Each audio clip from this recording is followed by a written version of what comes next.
French fry আমরা সাধারণত রেস্তোরাঁতে খেয়ে থাকি। কখনো কি ভেবে দেখেছি ফ্রেঞ্চ ফ্রাই কীভাবে তৈরি করা যায়? হ্যাঁ, খুব কম সময়ে সহজেই ঘরে তৈরি করা যায় ফ্রেঞ্চ ফ্রাই। বিকালের জলখাবার বা চায়ের আড্ডায় এর কোনো জুড়ি নেই। বিশেষ করে শিশুদের কাছে ফ্রেঞ্চ ফ্রাই বেশ মজার। তো নমস্কার বন্ধুরা, কেমন আছো তোমরা সবাই? আশা করি তোমরা সবাই খুব ভালো আছো, আমিও খুব ভালো আছি।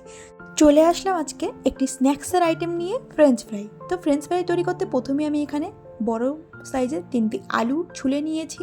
আর এখানে কিন্তু নতুন আলুগুলো নিলে বেশি ভালো হয়। আলুগুলোকে ছুলে নেওয়ার পর এরপর দেখে নাও আমি আলুগুলোকে কিভাবে কাটছি। তো প্রথমে আমি সাইডগুলোকে কেটে নিচ্ছি আর উপরের ভাগটাকে কেটে নিচ্ছি। এতে করে কিন্তু একটা স্কোয়ার শেপ আসে, যাতে করে আলুগুলো কাটতে কিন্তু ভীষণ সুবিধা হয়। আর এরপরে তোমরা তোমাদের মন মতন মোটা বা চিকন করে আলুগুলোকে কেটে নিবে। এখানে কিন্তু আমি আলুগুলোকে মিডিয়ামভাবে কেটে নিচ্ছি, এতে করে কিন্তু খেতে ভীষণ ভালো হয়। আর আলুগুলোকে সুন্দর করে কেটে নেবার পর এরপর কিন্তু আমি আলুগুলোকে বড় জলের মধ্যে ভিজিয়ে রাখবো। মিনিমাম 10 থেকে 15 মিনিটের জন্য জলের মধ্যে ভিজিয়ে রাখতে হবে।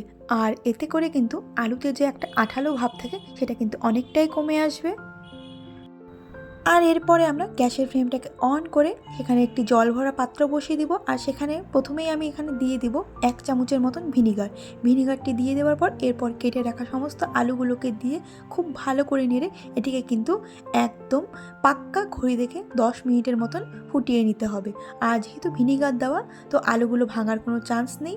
এরপর আলুগুলো 10 মিনিট ভালো করে সিদ্ধ করে নেওয়ার পর এটিকে খুব ভালো করে কিন্তু জল ঝরিয়ে নিতে হবে। আর এরপর আবারও একটি প্যান বসিয়ে প্যানটা গরম হয়ে আসলে সেখানে দিয়ে দেবো বেশ খানিকটা তেলটা ভালো করে গরম হয়ে গেলে দিয়ে দেবো সেই সেদ্ধ করে রাখা আলু। আর এখানে কিন্তু গ্যাসের ফ্লেমটাকে একদম হাই করে আলুগুলোকে 1 মিনিট ভেজে নিতে হবে।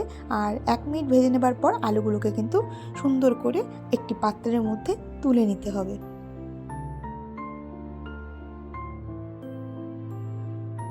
এরপর আলুগুলোকে একটি পাত্রের মধ্যে তুলে নিয়ে আলুটা ঠান্ডা হয়ে আসলে এখানে আমি দিয়ে দিব 1 থেকে 1.5 চামচের মতন কর্নফ্লাওয়ার আর স্বাদ মতো লবণ দিয়ে সমস্ত উপকরণকে খুব ভালো করে মেখে নিব। এই অবস্থাতে কিন্তু তোমরা এটিকে ডিপ ফ্রিজে জিপলক ব্যাগের মধ্যেও স্টোর করে রেখে দিতে পারো মিনিমাম 10 থেকে 15 দিনের জন্য। এরপর আবারও একদম ফুটন্ত গরম তেলের মধ্যে আলুগুলোকে আমি ছেড়ে দেব। আর এখানে কিন্তু আলুগুলোকে 3 থেকে 4 মিনিট একদম হাই ফ্লেমে ভালো করে ভেজে নিতে হবে। আলুগুলো ভেজে আসলে এটি আমি একটি পাত্রের মধ্যে তুলে নেব। আর এখানে কিন্তু আমার ফ্রেঞ্চ ফ্রাই একদম তৈরি। তাহলে তোমরা দেখেই নিলে যে ফ্রেঞ্চ ফ্রাই তৈরি করা কত সোজা, আর খেতে কিন্তু একদম রেস্তোরাঁর মতন হয়।